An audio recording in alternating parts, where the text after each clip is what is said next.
يعني ينفع كده يا عم ونش اللي انت عملته ده؟ ابقى متفق انا وانت ان احنا نروح الاهلي، وبعدها بكام يوم الاقيك جددت للزمالك. صحيح، غدر الصحاب اصعب من اكل الكباب. معلش بقى يا زيزو يا اخويا، كان على عيني والله.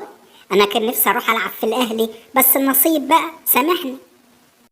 يا ابني انت مش سألتني ازاي تطلع تأشيرة امريكا، وحكيت لك القصة من اولها لاخرها، وانت قلت لي هتروح بكرة وتطلع التأشيرة. ايه اللي حصل بعد كده؟ اصل ميدو كان مراقبني وماشي ورايا لحد ما رحت السفارة وخلصت كل حاجة، وكنت واقف على ختم التأشيرة. راح دخل واتكلم مع الموظف بالانجليزي شوية، وبعد كده لقيت الموظف بيقول لي سوري وينش ريتيرن تو زمالك. ما انت برضه اللي غلطان يا ونش.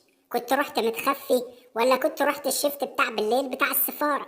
ما هو انت برضه ونش يعني، فباين للناس كلها. يلا بقى تتعوض يا عم زيزو. المهم، انت الدنيا معاك ايه؟ مضيت ولا لسه؟ بتروح التدريبات ولا لا؟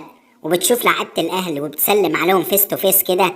احكي لي يا زيزو، ده بيقولوا الاهلي فيه حاجات حلوة قوي. اسكت يا واد يا ونش، ده احنا ما كناش عايشين في الزمالك.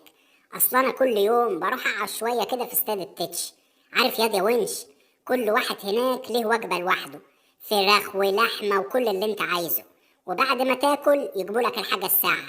طب انت عارف، ده في هناك مكنه قهوه ببلاش تشرب منها زي ما انت عايز. بس يا عم زيزو كفايه، هتخلينا عيط.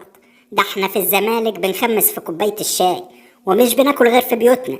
بقول لك ايه، هما سنتين كمان في الزمالك وهجيلك في الاهلي على طول.